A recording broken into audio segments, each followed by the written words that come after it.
Hey everyone! Welcome to today's video where I'll show you top 10 Isekai fantasy anime where main character gets transferred to another world with strong power.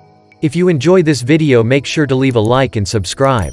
This is ES Anime, and now, let's start the list. At number 10 we have Ari Ferretta, From Commonplace to World's Strongest.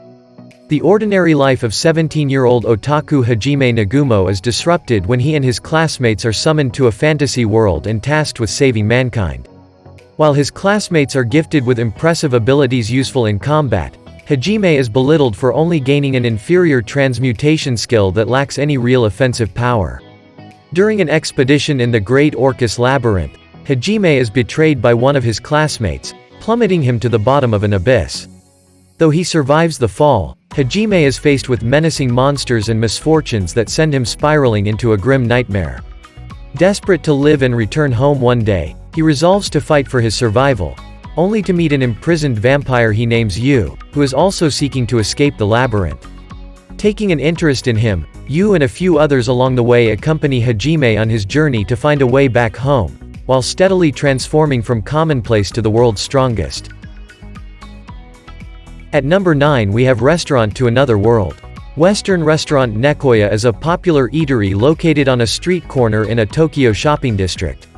Serving both traditional Japanese fare as well as Western dishes, this eating establishment is popular among Tokyo's residents.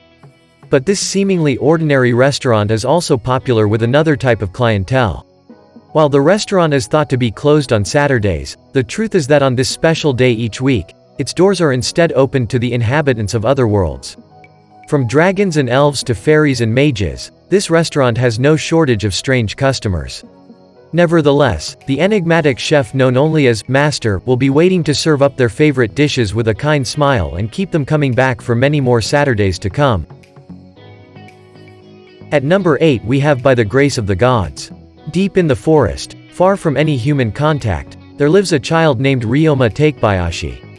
He engages in the rather strange hobby of keeping various types of slimes as pets. Furthermore, despite his young age, he has a sturdy physique and good compatibility for magic.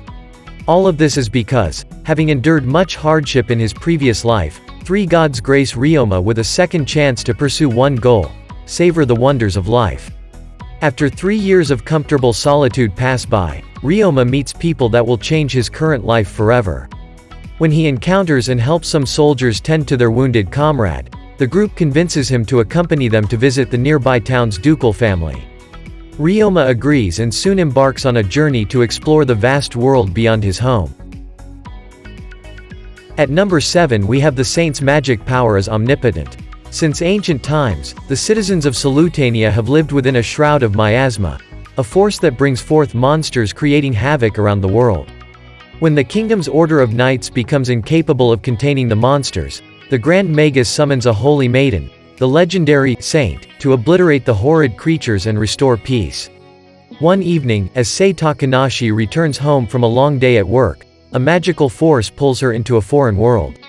Upon her arrival to the kingdom of Solutania, she overhears that the Grand Magus inadvertently summoned two saints, Sei and a brown-haired girl.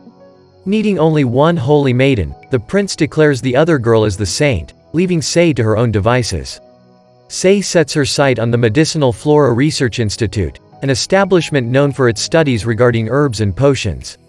While indulging in her latest passion, Sei has a fateful encounter with the commander of the Third Order of Knights. But little does she know, her aptitude as a saint will continue to exert its influence over her new life. At number 6 we have Cheat Pharmacist Slow Life. Raiji Kiryu, formerly a corporate slave, wakes up one day in another world. After discovering that he has gained superhuman pharmaceutical knowledge, he decides to open up a drugstore alongside the canine Nora and the ghostly Mina.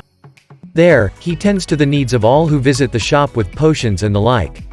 Cheat Pharmacist Slow Life follows the slow but often hectic days of Raiji's drugstore. At number 5 we have How a Realist Hero Rebuilt the Kingdom.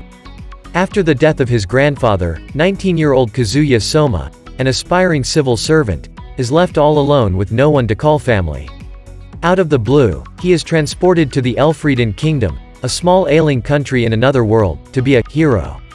An ongoing war with the demon army has put the entire world in peril, and Kazuya was summoned to aid in the conflict as an offering from Elfrieden to its allies.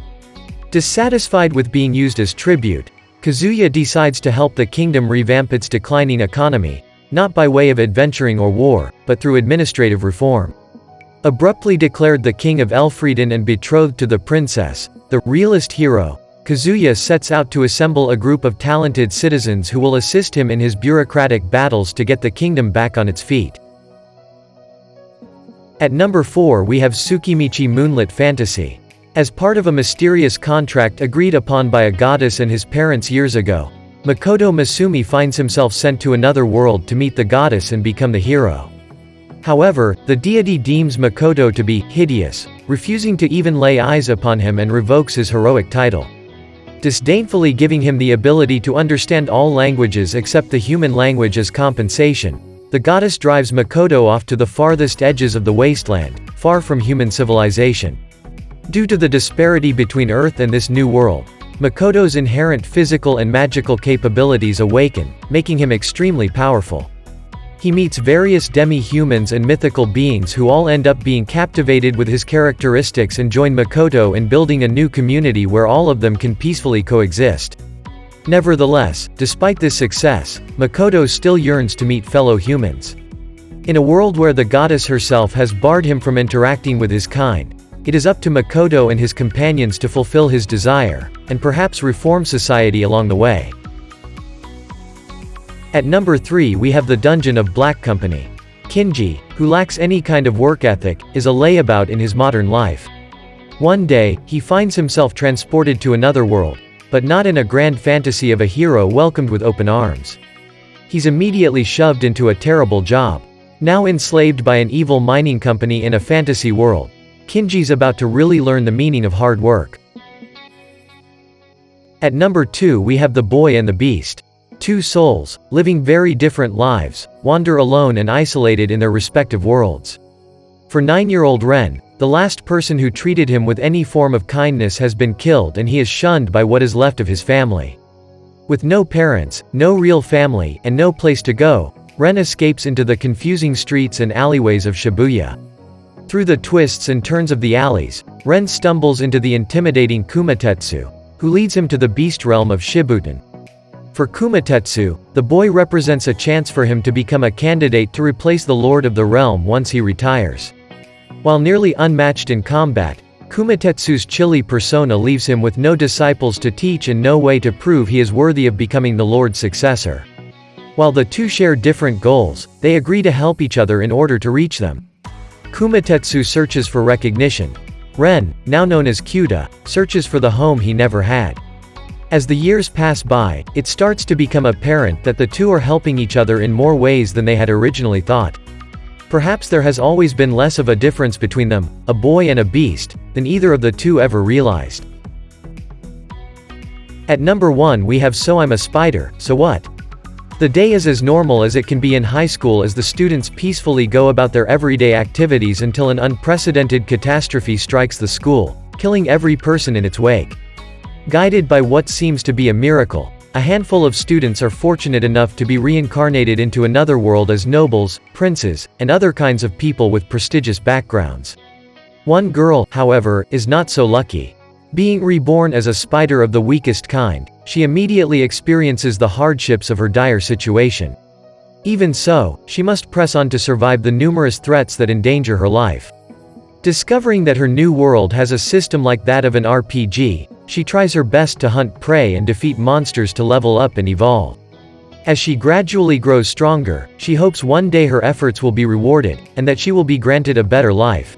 Well, that's it for the list. If you enjoyed this video, make sure to leave a like and subscribe. Also check out my other videos. Bye.